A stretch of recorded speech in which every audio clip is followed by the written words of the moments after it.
pagi para pemirsa, teman-teman, sahabat. Saya pagi ini diminta untuk berdiskusi smart kepada Anda semua tentang teori adopsi dan difusi inovasi. Salam sehat. Saya ingin menceritakan kepada bapak-bapak, adik-adik, ibu-ibu sekalian bahwa adopsi inovasi itu adalah teori pengambilan keputusan terhadap pesan yang sifatnya sesuatu yang baru atau relatif baru, suatu praktek yang ingin memberikan sesuatu yang lebih baik dan memberikan nilai ekonomik yang tinggi. Nah, tentu adopsi inovasi itu diberikan kepada orang yang akan kita nilai keputusan di dalam mental masing-masing orang itu.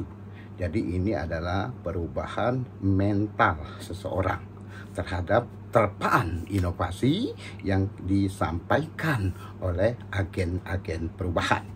Nah, untuk itu teori-teori ini nanti berkembang dari masing-masing orang berdiskusi dalam suatu SISOS, saya katakan SISOS, sistem informasi, dan sistem sosial inilah yang membangun namanya bukan adopsi inovasi lagi, tetapi dialah konsep difusi inovasi. Jadi beberapa orang dalam suatu sistem sosial saling berinteraksi untuk sama-sama memanfaatkan pesan-pesan baru atau pesan-pesan relatif baru untuk meningkatkan kesejahteraan mereka dengan memanfaatkan pesan-pesan pembangunan tersebut. Nah, di sini minimal ada 5 ciri suatu pesan dikatakan inovasi. Pertama, katanya harus memiliki keunggulan. Satu, keunggulan authentic, keunggulan yang bisa lalu dengan yang sekarang ada nilai lebih. Nah, nilai lebih sebagai suatu keuntungan di atas 30%. Kalau di bawah itu belum ada relatif advantage. Nah, yang kedua kita kenal yang namanya compatibility. Nah, memiliki berbagai kesesuaian yang harus menguatkan pesan itu mudah dimaknai sesuai dengan adat setempat, keyakinan setempat, nilai budaya setempat, cara-cara melakukan sebelumnya. Nah, ini harus memiliki compatibility. Nah, yang ketiga, jangan dia menjadi kompleks atau bahasa sananya complexity, derajat kemudahan. Nah, dibuat mudah. Nah, dan ketiga, trialability, mudah dicoba. Tapi saran saya, cobanya jangan banyak-banyak. Nanti kalau gagal, mereka menanggung risiko berat dan mereka nggak mau menerima inovasi tersebut.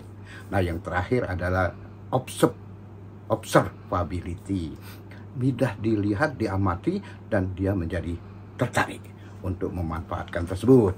Nah, itu inovasi. Tapi tadi kan dalam diri sikap mental orang yang mau kita ajak robah. Nah, minimal dia ada tahapan juga sampai dia adopt.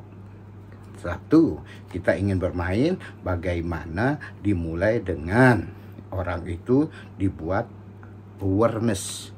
Awareness itu pemahaman. Tahu dia, paham dia. Nah, kemudian baru dimulai lagi dengan interest, punya keinginan. Makanya pesan tadi harus berdasarkan kebutuhan yang betul-betul diharapkan oleh orang yang kita ajak rubah. Jadi ada awareness, ada interest, dan berikutnya adalah evaluasi. Nah, mereka bisa melihat. Oh iya, nah, kalau sudah mengevaluation, maka tahapan berikutnya adalah mereka mau membangun yang namanya coba, trialability, mencoba. Nah, setelah mencoba, yakin bisa menguntungkan, baru tahap terakhir itu, yaitu tahap tadi dalam diri mental orang yang terakhir, menerima, mengadop. Makanya dinamakan adopsi inovasi.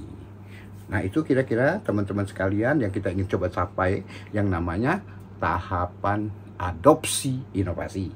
Yang kedua tadi namanya difusi inovasi. Tentu beda. Difusi inovasi itu bentuk khusus komunikasi. Pertama, yang membeda pesan harus inovasi. Kedua, orang yang menyampaikan source itu haruslah change agent, orang yang punya perubahan, punya ide, penggagas, pemotif. Nah, yang ketiga adalah halayak sasaran, bukan sekadar orang, bukan sekadar kelompok, tapi sisos, sistem sosial yang punya values, punya budaya, punya keyakinan yang harus dirombak dulu. Yang keempat, menggunakan saluran komunikasi yang bisa cepat mengajak orang mengadop. Saluran itu dulu ada dua, saluran interpersonal komunikasi ya, menggunakan tatap muka, wawan muka. Nah sekarang oleh Mbak Covid ditambah saluran interpersonal komunikasi by virtual menggunakan media seperti sekarang ini. Yang ketiga itu adalah mass media communication channel. Itu konvensional, yaitu siaran TV, radio, media cetak, koran. Sekarang bertambah menjadi digitalisasi media communication channel menggunakan media sosial atau digital media, dan itu lebih mempercepat terjadinya penyampaian pesan ke halayak sasaran kita untuk mereka mau mengadop inovasi yang kita ingin coba sebarkan, sampaikan. Saya kira itu pengantar saya.